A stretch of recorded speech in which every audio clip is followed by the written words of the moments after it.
Cogor plant gyda'r Hans Christian Andersen.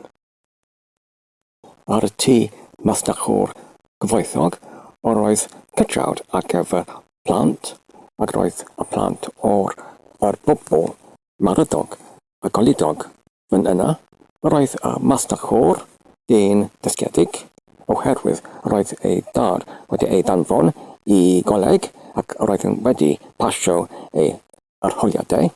Roedd ei dad wedi bod yn unig yn melwr o wartheg, ond yn wastad yn ornest ac yn dywyd, fel y gwnaethau arian a'i fab, y masnachwr, a fedrysau i gynyddu ei ystorfa.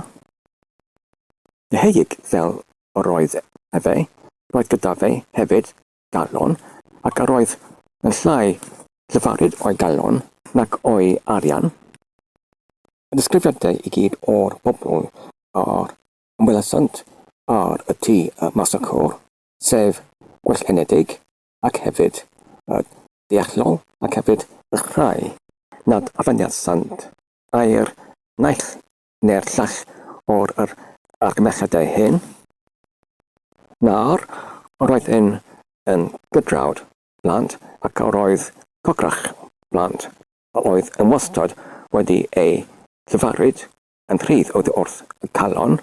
Amlith nhw roedd ennydd ddechan rydfedd, oedd yn rythr o rhomfach, ond oedd o'r hwn wedi ei gyda'r wasanaethwr ac nid gyda'i rhiaint a oedd yn bobl yn rhy gach.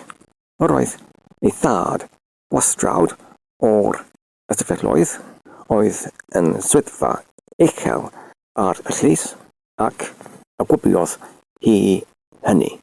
Ydw'n yn blentyn o'r llys, dwedodd hi. Nawr, fe allai hi ei bod blentyn o'r darlgell, oherwydd does dim neb yn gallu cymwthwyo ei ynedigaeth. Ac wedyn, dwedodd hi i'r plant eraill roedd hyn yn wellhenedig, ac dwedodd nad oedd unrhyw hyn nad yn wellfaidd a allai codi unrhyw yn y byd. Does dim defnydd i darllen ac i fod yn dywed, oherwydd os nad oedd berson yn wellfaidd, ni allai fe byth cyflawni unrhyw beth. A'r rhai sydd gyda nhw yr gyfenwau terfynwyd gyda sen, dwedodd hi, ni allan i fod unrhyw beth o gwbl. Mae rhaid angen ni i osod ein brechau yn blethedig ac i gwneud y penelyn yn weddol bigog, fel y cadwer y sen bobl hyn ar bellter mawr, ac wedyn fe osododd hi ei brechau bychain rhyfedd yn allan a gwnaeth y penelynau yn weddol bigog i arangos sut roedd i fod wneithpwyd gyda'r ei brechau bychain, ac roedd ei brechau bychain hynod o rhyfedd, oherwydd roedd hyn yn blentyn felys y drychiaid, ond yr ferch ddechan o'r masnachwr, y handdaeth dig iawn ar yr llyferod hwn, oherwydd roedd gyfenw ei thad Andersen ac y gwybiodd y terfynodd y gyfenw yn sen. Felly, diweddodd hi cyn rhomfached ac y gallau, ond fe allai fy papa prynu $100 werth o dderins ac a'i rhoi nhw ymaith i blant, a allai dy papa gwneud hynny. Fe all am papa dwedodd yr ferch fachan o'r adolygydd o bapur.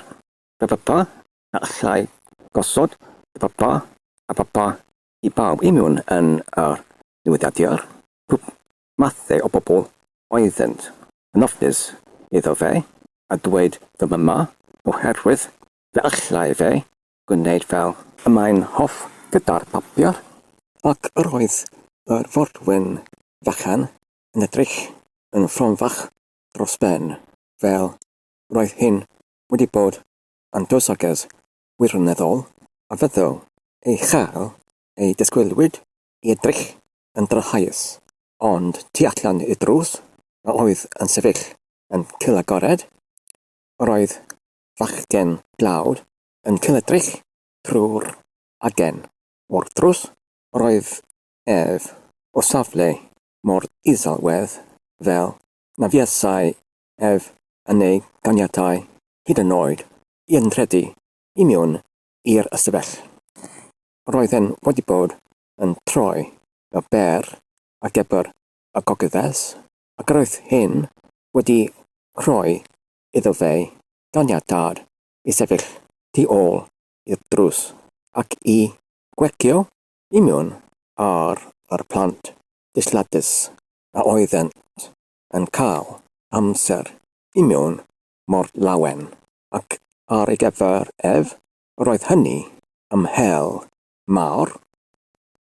Os y gallwn bod un ohonynt feddylodd fe, ac wedyn y clywodd fe beth oedd yn ei diwedyd ynglyn â enwau a oedd weddol digon i'w wneud yn anhapusach. Nid oedd gyda'i riaint a dref hyd yn oed geiniog I hebgor I brynu newyddiadwyr mwy llai a allan nhw ysgrifennu I mewn yn un, ond yn waith na'r holl roedd y cyfenw ei dad ac of gwrs ei hunain yn terfynu I mewn yn sen, ac felly ni allai fe byth yn troi yn allan yn dda a oedd feddwl yn hynod o drist, ond wedi'r gyfan roedd e'n wedi cael ei eni I mewn yn y byd ac roedd y safle o fywyd wedi ei etholwyd ar ei gyfer, felly roedd rhaid iddo fe I fod yn fodlon, ac roedd hwn beth a digwyddodd ar y noswaith honno. Llawer o flynyddoedd a hebio pasiodd ar mwyafrif o'r plant a handaethant yn oedolion roedd yn sefyll yn y dref di ysblan llenwyd gyda bob math o wrthrychau, degion a gwerthfawrion. Roedd pawb yn ei ebylusio i'w weld ac roedd pobl hyd yn oed yn dod wedi wrth y bro o gwmpas I fod yn ei caniatawyd I edrych ar y drysorau. Roedd yn ei chynnwys pa un o'r plant a oedd gyda fe y cograch yr hyn wedi disgrifio a allai galw y tŷ yma ei eiddo.